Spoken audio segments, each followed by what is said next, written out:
He is the executive editor and the host of Special Report. He is Bret Baier, and he's now on the Will Cain Show. What's up, Bret? Hey, Will. Good to be here. You got all the sound effects. It's cool. It's a big week for you. You're a big sports fan. I usually talk to you around NASCAR, but, I know you're a big fan of golf. So aren't you supposed to say, like, isn't the typical white guy introduction, hey, man, how you hitting them? Yeah, right. Listen, I love this week. This week starts with the NCAA, championship, and it ends at Augusta National. And I don't know, it's something about this sports week, and plus you're sprinkling in baseball in between. I think it's just awesome. I love the Masters. I love the sound. The sound on my phone is my ringtone. I'm going to dial it up for you here. It's let's see, right here. There we go.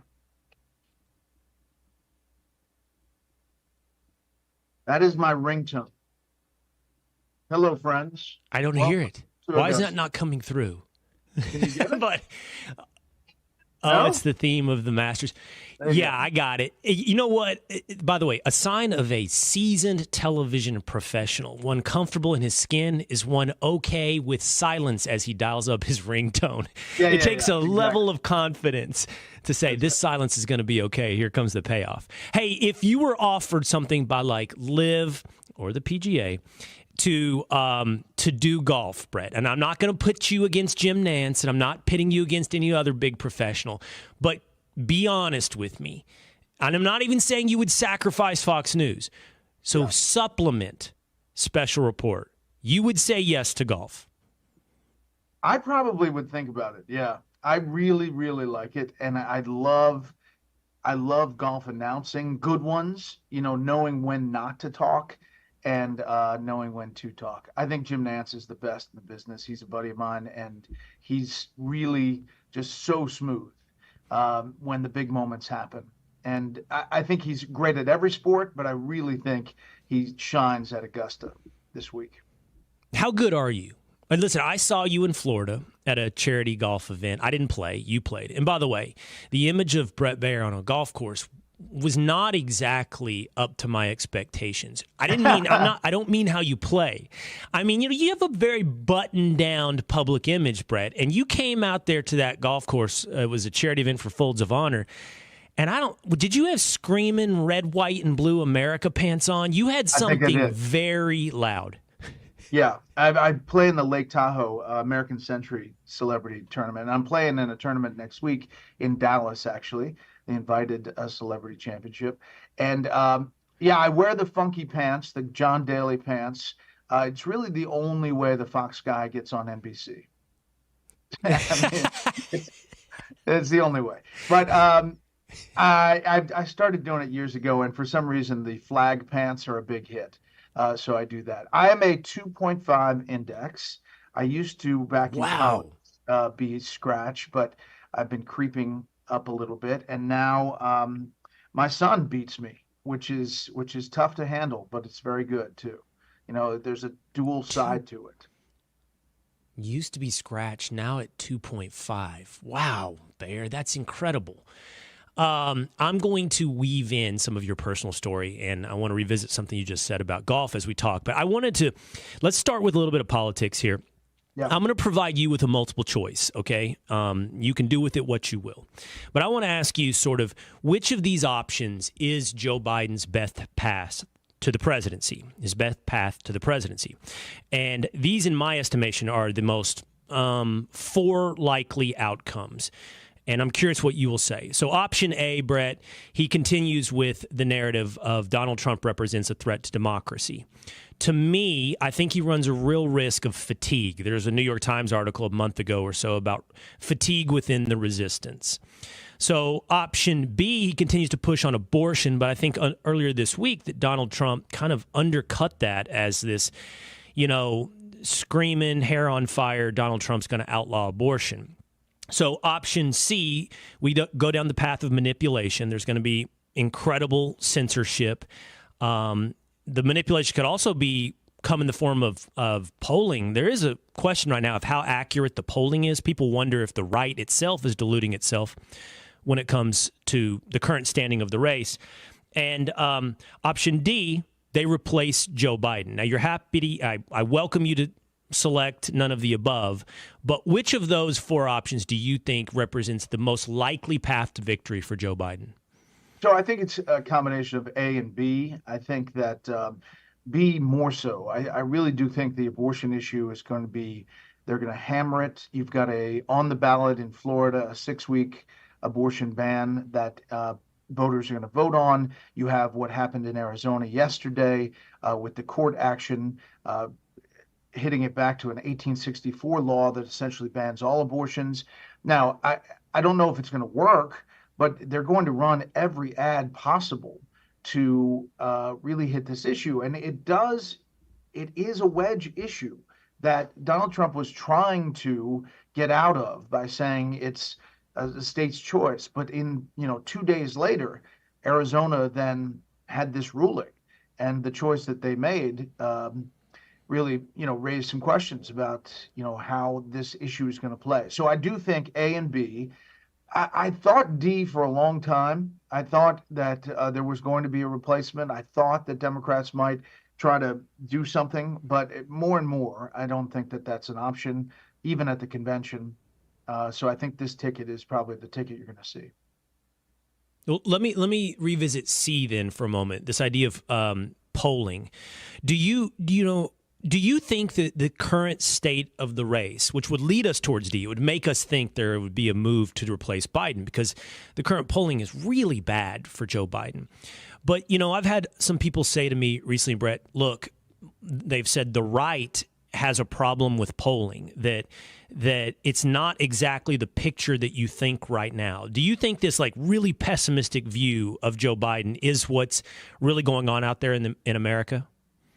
I think since the State of the Union address, there has been a little bit of a bump towards him, just slightly, in swing states and other polls. There have been a couple of polls just this week that show him leading in some place that he was trailing before. So I do think it's shifting a little bit. I'm sick of polls. I really, I don't like focusing on them too much, because there's a lot of variance here. And when it says plus or minus 6 or plus or minus 5, that poll is essentially, it's anybody's ball game if they're anywhere near that. So the only polls I really look at is after we get to September, likely voters in swing states. I look at those closely. But until then, the general big picture polls, it's just a snapshot and gives you, some sense of things, but I don't like to focus on them. All right, I want to focus on Bret Baier for just a moment. So, New Jersey, Rumson, Catholic. How do you pick DePaul University? Which, by the way, is not DePaul University. It's DePaul with a W. There's no, I believe, in our age group, Brett, I believe it would have been called like an NAIA school. Now it's Division III. So there was no big sports draw that I'm aware of that puts DePaul on the map for you. So how do you go to nowhere, Indiana from New Jersey to DePaul? Well, I played golf there, and I was going to be on the team.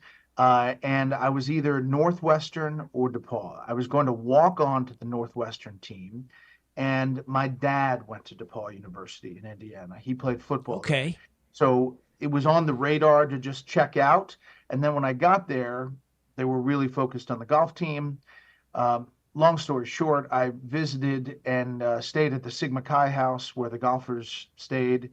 There happened to be a 50 keg weekend that weekend with a band, and I really made my decision pretty easily. But more importantly, I played golf all 4 years, and it was a great team, and that's why I ended up there.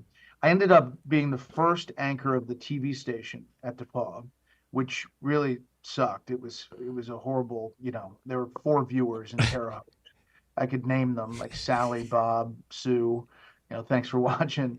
But it was a start, and so they did have a TV program too. Okay, so some similarities, by the way, with my story. By the way, you're a man of the world. You're a sports fan. You're a man who knows things. But I'm still going to put you to the test. Do you know the mascot of Pepperdine? Pepperdine. I do not know the Pepperdine mascot. Oh, I Pepperdine. feel vindicated in that I couldn't have named DePaul before I looked it up in preparing our Tigers. conversations. The DePaul Tigers. It's the Mhm. Pepperdine Waves. Ah, And the I went waves. there. I didn't. My dad did not go there, but I wanted to walk on to.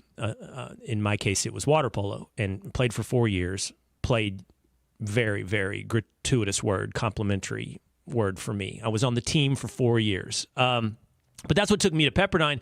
So, okay, cool. Golf takes you to DePaul. And by the way, I also did the campus station there, broadcast journalism degree. And Brett, I left. Like, I left the idea. I wanted to be a sports broadcaster, you know. But I didn't like the major because I felt like it was teaching me to be an actor. It was all about like how you present, perform, read a prompter. And these were things that I didn't enjoy learning. It wasn't until then I went to law school and enjoyed thinking that I began to think more again about journalism. Yeah, so I mean, I was a double major. I was English and political science, so I was kind of focused on the studying part. The TV part was kind of on the side. I did enjoy. I knew that journalism was going to be it by that time. I had interned at a bunch of different stations, and I kind of felt like that was my deal. And I left there to write for CNN, actually, for Bernard Shaw in Atlanta. And then I got my first on-air job at WJWJ TV, Hilton Head, South Carolina. The station is in Beaufort, South Carolina. And I was the Low Country Bureau reporter, covering loggerhead sea turtle nesting and what color the azaleas were in the media and all that stuff. Yeah, and then you, from what I understand, you send a tape in early to Fox News. You get hired as the Atlanta correspondent. But the part of your story that I find fascinating is September 11th happens. You drive to Washington, D.C., you cover the Pentagon, and you never went back to Atlanta. At least that's what Yeah. your bio says. So Yeah. how did that happen? Roger Ailes, I assume, really liked the work you did covering the attack on the Pentagon. And next thing you know, you're the Pentagon correspondent? Yeah, that's exactly what happened. I mean, before I get to Fox, there's a couple more stops, local affiliates, and then Fox starts. Uh, the Atlanta Bureau starts in my apartment with a fax machine and a cell phone. I cover the Southeast and South and Central America, bouncing around, doing stories, beaming them up to the mothership in New York. And then 9/11 happens. First plane hits. They say, we need you to back up in New York, get a flight, come up here, do affiliate shots, Fox affiliate shots. Second plane hits, they said, we need you to drive. So a producer and me hop in the car from Atlanta, start driving. Third plane hits, they reroute us to the Pentagon, and we start doing live shots for Fox affiliates around the country with the burning Pentagon behind me. And I never left. We didn't have a Pentagon full-time correspondent there. And they said, do you want to be the Pentagon guy? And I said, yeah. So I was on a trip with then Defense Secretary Rumsfeld as he's making the case for war overseas. And they are packing up my stuff in Atlanta. And I'm getting a buddy to get me a apartment in Washington, D.C. And that started my career. I covered the Pentagon for 6.5 years, traveled to 74 countries through the Pentagon and then the White House.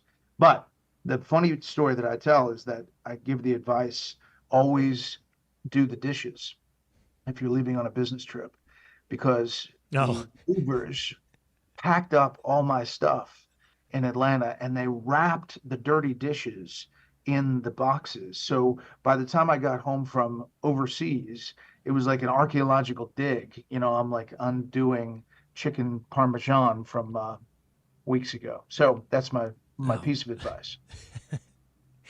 It seems like, Brett, and listen, you know, there is no such thing as an overnight success. I really believe that. Maybe you can find your examples of that I think are the outliers. Overnight successes are just the front-facing element of things that are built behind the scenes. But it seems like, it's a rocket ship that takes off from that moment. I believe, within 7 years, 8 years, you're the host of Special Report. After that, it's 10 years from joining Fox News to you hosting Special Report. But if you look at that, is that the big moment for you? Is it that trip to D.C.? Is it never returning to Atlanta? Like, what is the big moment for your career? 100%. It was 9/11. I mean, that was a game-changing moment. that, I had bounced around doing all kinds of stories, politics stories. I always wanted to be on Brit Hume's show. He was a mentor, still is a mentor and friend. And so, in the early days, he used to call it a teaching hospital because he had a lot of young reporters, and he was coming from big network TV. But yeah, that was it. When I got that move, I think covering Tallahassee, the recount, really, gave me little chops covering the presidential recount down there and bouncing from courtroom to courtroom. But that moment of 9/11 and covering the Pentagon during the beginning of the war in Afghanistan and then the war in Iraq and traveling overseas, it really was the moment. It's 15 years this past January since I took over for Brit, January 2009. And fortunately, he's still on the show. He'll be on the show tonight as a chief political analyst. I didn't get to do this, and I'm jealous that you did. And if I think about what one of the most fun jobs to do, for me maybe this is very personalized, but one of the most fun jobs to do, I would think, would be the job that is now done by Peter Doocy, that you did, and Jackie Heinrich, and you did as well for a while, which is, chief White House correspondent, to be in that press briefing room, to be the only reporter in a room to cross-examine a president. Now, your situation is different in that you were covering George W. Bush, and the room sees its job as cross-examining the press secretary. But I think you would agree that Jackie or Peter are outliers within the room largely. I just think that would be incredibly fun, especially with a Democratic president, where the rest of the room is really. This will be my characterization, not yours, but you welcomed away and carrying water instead of doing the job of actually asking hard questions. And I just think it would be incredibly fun to be. I was in a much, much lower level situation. I was that voice on ESPN, like the one voice saying something different. In a way, I started out at CNN. I was not one, but I was one of the few on CNN saying something different. I just think it would be incredibly fun to do that and to cross-examine someone who's just not used to being cross-examined. Yeah, I mean, we used to, covering the Bush administration, everybody was asking tough questions, I think, and there was, a lot of effort to get the story of the day. The White House is an interesting place to cover because it's obviously a soda straw. It all comes out of there, but the best way to cover the White House is actually to talk to people outside the White House about what's happening behind closed doors. But Peter and Jackie do a fantastic job. And you're right. I mean, they are a shining light in that briefing room, pressing on questions that end up being the news of the day. I mean, other networks take the answers that, Peter and Jackie are questioning, and it becomes the news of the day. I think that's similar to when I took over for Brit. There were a number of stories, saying, this young guy's taking over, and the Obama administration is starting. This is going to be the end of Fox News. So I would get these questions like, is it the end of the network? It's the Obama administration. And I said the exact opposite. We're going to be tough but fair, but we're going to ask tough questions. And, we're going to cover the place, not like everybody else, I assume. And in fact, Fox soared during those times. We were number one, but kept on growing at that moment. Hey, you made a joke earlier. I'm just going to follow my own curiosity. You made a joke earlier about it's the only way the Fox News guy gets on NBC, talking about your pants. A former colleague of ours, Geraldo, I noticed this tweet that he put out the other day about it was marking the end of Curb Your Enthusiasm and this interaction he had with Larry David, how, Larry David would not look at him, would not interact with him at Alan Dershowitz's house because he was Fox News, even if Geraldo said something different than a lot of people on Fox News, because he was Fox News. I'm just curious, you live in a world that I don't live in, Bret, where you interact with, a lot of people of different political backgrounds at high levels of power, but you also interact with a lot of people in the media who are at, I'm sure, and you're friends with a lot of people, I'm sure, from CNN or NBC or ABC. I'm curious, what do you feel like in any way you are treated differently as a person because you are at Fox? Yeah, I mean, for years and years and years, people paint with a broad brush. We're like a newspaper, as you well know, a news side and an opinion side, and so yeah, for the people who don't watch Fox, who don't know me, and what we do, um, yeah, in certain circles in Washington, you're not welcome. But over time, that goes away, and I've worked with a lot of those folks in other networks and other papers, established relationships. Uh, we often cover things differently. And so I've been surprised actually since the Trump administration, um, how emotion has played in more and more to some coverage and where it wasn't before, as far as just reporting as opposed to being emotional about it.